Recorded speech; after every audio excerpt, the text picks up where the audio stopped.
કે ધારો કે કોઈ એક ખેડૂત છે, તો નોર્મલી આપણે કહીએ કે છઠ્ઠા સાતમા મહિનામાં વરસાદ પડે, છઠ્ઠા સાતમા મહિનાથી વરસાદની શરૂઆત થાય એટલે ચોમાસા પાકની શરૂઆત થાય. ઓકે, તો એ 6-7 મહિનાથી લઈને શરૂ થાય એટલે લગભગ એ 10મા અને 11મા મહિનામાં એની લણણી થાય. છઠ્ઠા સાતમા મહિનામાં જે વવાયું હોય એ 10મા 11મા મહિનામાં દિવાળી સુધીમાં એક પાક આખો પૂરો થાય. તો તમે વિચારો ને, 7 પછી 8 9 10 11 એટલે 4 મહિનાની મહેનત થઈ.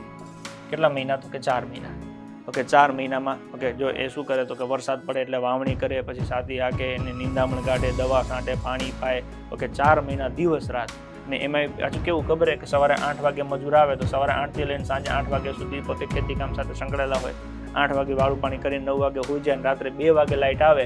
ઓકે, તો 2 વાગ્યાથી ઉઠીને સવારે 8 વાગ્યા સુધી બિચારા પાણી વાળે, અને 8 વાગે તો મજૂર પાછા આવી ગયા એટલે એની હાથે પાછા ભેગા જોડાઈ જાય. આવી મહેનત ઓકે 3 થી 4 મહિના કરે. ઓકે, 4 મહિનાના અંતે પાક તૈયાર થઈ ગયો હોય અને અચાનક જ વરસાદ આવે, 1 કલાકમાં આખું હોત ફેરવીને મૂકી દે. કોનો વાંક? એમાં ખેડૂતનો બિચારાનો કંઈ વાંક? પણ આવી ઘટના જોયા પછી શું થાય? હવે બીજી વખતે ધારો કે ચોમાસું પતી જાય એટલે આ 10મા 11મા મહિનામાં પછી પાછું શિયાળુ પાક લેવાય, તો શું એ ખેડૂત બીજી વાર ખેતી નહીં કરે? હવે શિયાળુ પાકમાં નહીં વાવે? વાવશે જ તે, ખ્યાલ પડે? ઓકે, પછી એ એવું ના કે નહીં હવે આ વખતે વરસાદ પડ્યો કાંઈ થયું નહીં તો આવતામાં કાંઈ નહીં થાય, મૂકી દો, હાલો માંડી વાળો. ખ્યાલ પડે છે? દ્રષ્ટાંત ઉપરથી તમને તમારા ફિલ્ડ ઉપર લઈ જાઉં છું.